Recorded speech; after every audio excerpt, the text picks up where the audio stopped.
BJP చేస్తున్న చర్యలను విమర్శించే వాళ్ళున్నారు. సొంత పార్టీలో గూడా. అదే సందర్భంలో ఏం చేసినా రైట్ అని భావించే వాళ్ళున్నారు. ఈ కట్టర్ కార్యకర్తలు బీజేపీ తెలుగుదేశంతో పొత్తుని అంగీకరించరు. లేదా వైసీపీతో సంబంధాల్ని అంగీకరించరు. బీజేపీ సొంతగా ఎదగాలని కోరుకుంటారు. అలాంటి వాళ్ళు ని మిగతా వాళ్ళు ట్రోల్ చేస్తుంటారు. బయట నుంచి వచ్చినోళ్ళు లేదా ఇతర కార్యకర్తలు.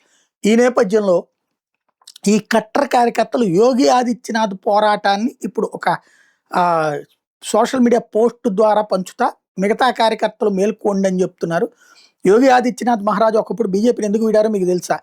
ఈ సంఘటన 2005 అక్టోబర్‌లో జరిగింది. యూపీకి చెందిన ముఖ్తార్ అన్సారీ అనే ఒక మాఫియా డాన్ మౌలో ఒక ఓపెన్ జీప్‌లో ప్రయాణిస్తూ బహిరంగంగా ఆయుధాలను ప్రదర్శిస్తూ మత అల్లర్లను రెచ్చగొడుతున్నాడు. అర్రలు మొదలై అప్పటికి 3 రోజులు గడిచాయి. ఆ సమయంలో యూపీ ముఖ్యమంత్రిగా ఉన్న ములాయం సింగ్ యాదవ్ యూపీలో నాకంటే పెద్ద గూండా, బలవంతుడు గ్యాంగ్‌స్టర్ లేడని పదే పదే గొప్పలు చెప్పుకునేవారు. ఆయన ఈ మాటను ప్రత్యేకంగా యోగిజీని దృష్టిలో పెట్టుకొని చెప్పేవారు. అల్లర్లు మొదలైన 3వ రోజు వచ్చేసరికి హింసను అణచివేయడానికి ఉత్తరప్రదేశ్ ప్రభుత్వం గాని, ముఖ్యమంత్రి గాని ఎలాంటి చర్యలు తీసుకోలేదు. వాళ్ళు కేవలం మూగ ప్రేక్షకులుగా కూర్చుండిపోయారు.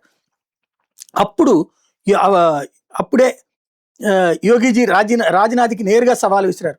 మౌకి సుమారుగా 64 కిలోమీటర్ల దూరంలో ఉన్న గోరఖ్‌పూర్‌లో కూర్చున్న యోగిజీ అక్కడ జరుగుతున్న హింసను సహించలేకపోయారు. ఆయన అటల్‌జీ, అద్వానీజీ, మురళీజీ, రాజ్‌నాథ్ జీలతో సహా బీజేపీలో సీనియర్ నాయకులందరికీ నేరుగా ఒక హెచ్చరిక జారీ చేశారు. ఒక్క బీజేపీ కార్యకర్త కూడా నాతో పాటు మౌకు రాకపోతే పరిణామాలు చాలా తీవ్రంగా ఉంటాయి. అవసరమైతే నా సొంత బలంతో ఈ అల్లరిని ఆపగలను. అయితే ఇలాంటి హంతకులు విచ్చలవిడిగా తిరుగుతున్న బీజేపీ కేవలం చూస్తూ మౌనంగా ఉండిపోతే నేను దాన్ని సహించను. మరి నేను బీజేపీని వీడతాను అన్నటువంటి స్టేట్మెంట్ ఇచ్చారు.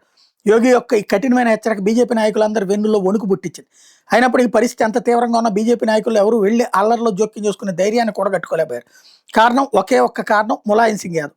దేశం నలుమూలల నుండి అయోధ్యకు వచ్చి పనిచేసిన కరసేవకుల మీద కాల్పులు జరపని ములాయం పోలీసులను ఆదేశించగలిగితే మౌ వంటి చిన్న పట్టణంలో అల్లర్లను ఆపడానికి ప్రయత్నించిన వాళ్ళ మీద చర్య తీసుకోవడానికి ఆయన ఏమాత్రం వెనకాడని ప్రతి బీజేపీ నాయకుడికి తెలుసు. ముఖ్యంగా అల్లర్లు కారకుడు ఒక పేరు మోసి నేరస్తుడైనప్పుడు ఆ ఇద్దరి పట్టు నుండి తప్పించుకోవడం కష్టం. మరియు సంఘటన బహుశా చాలా మంది బీజేపీ కార్యకర్తల మరణాలకి దారితీయచ్చు. ఆ సమయంలో సీనియర్ నాయకులందరూ నిశ్శబ్దంగా యోగిజీకి దూరమయ్యారు. గత 2 ఏళ్లుగా ముఖ్తార్ అన్సారీ యోగిజీని హత్య చేయడానికి కుట్ర పన్నుతున్నాడని, అందులో అతను పలుమార్లు విఫలమయ్యాడని గమనించిన వారు బీజేపీ కార్యకర్తల రక్షణ లేకుండా యోగి అక్కడికి వెళ్లడం అసాధ్యమని భావించారు. యోగిజీ ఖచ్చితంగా ఒంటరిగా అక్కడికి వెళ్లరు అని వాళ్ళు ఊహించుకున్నారు.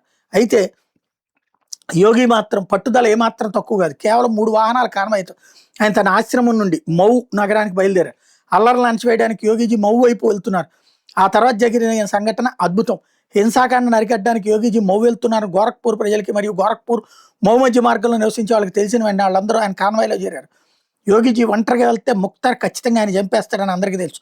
ఆ కాన్వాయ్ మౌ చేరుకునే సమయానికి అందులోని వాహనాల సంఖ్య 140 నుండి 160కి పెరిగింది. వాళ్ళు మౌనగరంలోకి ప్రవేశించి వాహనాలు ముందుకు సాగుతుండగా ఆ ఊరేగింపులోని చివరి 8 కార్లపైకి పెట్రోల్ బాంబులు ఇసిరారు. అయితే వాటిలో కేవలం 2 కార్లకు మాత్రమే అవి తగిలాయి. వాహనాల్లో ఉన్న వాళ్ళు బయటికి దిగడం ప్రారంభించగానే ప్రాణభయంతో ఉనికిపోయిన ఆ దుండగులు భయంతో అక్కడి నుంచి పలాయనం చెత్తగించారు. ముఖ్యమంత్రి ములాయం సింగ్ యాదవ్ ఒక స్పష్టమైన ఆదేశం జారీ చేశారు. ఒకవేళ యోగి మౌ చేరుకుంటే అతను వెంటనే అరెస్ట్ చేయాలి. దీంతో అధికార యంత్రాంగం యోగిజీ కాన్వాయ్ వైపు హడావిడిగా దూసుకొచ్చింది. అయితే అంత భారీ ఊరేగింపును చూసి అధికారులు పూర్తిగా నిశ్చేష్టులయ్యారు. మరియు భయంతో స్తంభించిపోయారు. యోగిజీని అరెస్ట్ చేసే ధైర్యం అధికార యంత్రాంగానికి పూర్తిగా కొరవడింది. అలా మౌనగరంలో చెలరేగిన అల్లర్లు అదే రోజున ముగిసిపోయాయి. దీనికి గల కారణం మీకు తెలుసా? అధికార యంత్రాంగం ముఖ్యమంత్రి ములాయం సింగ్ ఇలా నివేదించడమే అందుకు కారణం. ఒకవేళ మేము యోగిజీని అరెస్ట్ చేయడానికి ప్రయత్నిస్తే కాన్వాయ్లో ఉన్న ప్రజలు మమ్మల్ని చంపేస్తారు. అంతేకాదు వారు ముఖ్తార్ను కూడా వదిలిపెట్టరు. అల్లర్లు ముగిసిన వెంటనే యోగిజీ బీజేపీని వీడారు. అల్లర్లు సద్దుమణిగిన తర్వాత యోగిజీ నిజంగానే బీజేపీని వీడాలని నిర్ణయించుకున్నారు. కానీ ఆ పార్టీ ఆయన రాజీనామాను ఆమోదించడాన్ని నిరాకరించింది. ఆయన ఒప్పించడానికి విస్తృతమైన ప్రయత్నాలు జరిగినాయి. యోగిజీ దయచేసి బీజేపీని విడిచిపెట్టకండి వాళ్ళు వేడుకున్నారు. రాజ్నాథ్ సింగ్ ఆయనకి పదే పదే ఫోన్ చేసి నేను బయలుదేరాను, మీతో స్వయంగా మాట్లాడాను, నేను గోరఖ్పూర్కి వస్తున్నానని చెప్పారు. దీనికి యోగిజీ రాజ్నాథ్జీకి ఒక సూట్ సమాధానం ఇచ్చారు. గోరఖ్పూర్లో అడుగు కూడా పెట్టకండి. ఆ సమయంలో అటల్జీ తీవ్ర మనస్తాపానికి గురయ్యారు. ఎందుకంటే పూర్వాంచల్ ప్రాంతంలో అంతటి ఉన్నతస్థాయి గౌరవం కలిగిన ఏకైక నాయకుడు యోగిజీ మాత్రమే ఆయన భావించారు. ఆయన పార్టీని విడిచిపెడితే ఇతర పార్టీ కార్యకలాపాలు ఎలా సాగుతాయి అన్నటువంటి ప్రశ్న వచ్చింది. ఫలితంగా అద్వానీజీ వెంటనే గోరఖ్పూర్కి పయనమయ్యారు. యోగిజీని ఒప్పించడానికి ఆయన ఎంతో శ్రమించారు. తనకున్న పరిమితుల్ని, పార్టీకి ఉన్న ఇబ్బందులు ఆయనకు వివరించారు. ఎట్టకేలకు 2 రోజుల పాటు తీవ్రంగా నచ్చ చెప్పిన తర్వాత యోగిజీని పార్టీలోనే కొనసాగేలా వాళ్ళు ఒప్పించగలిగారు.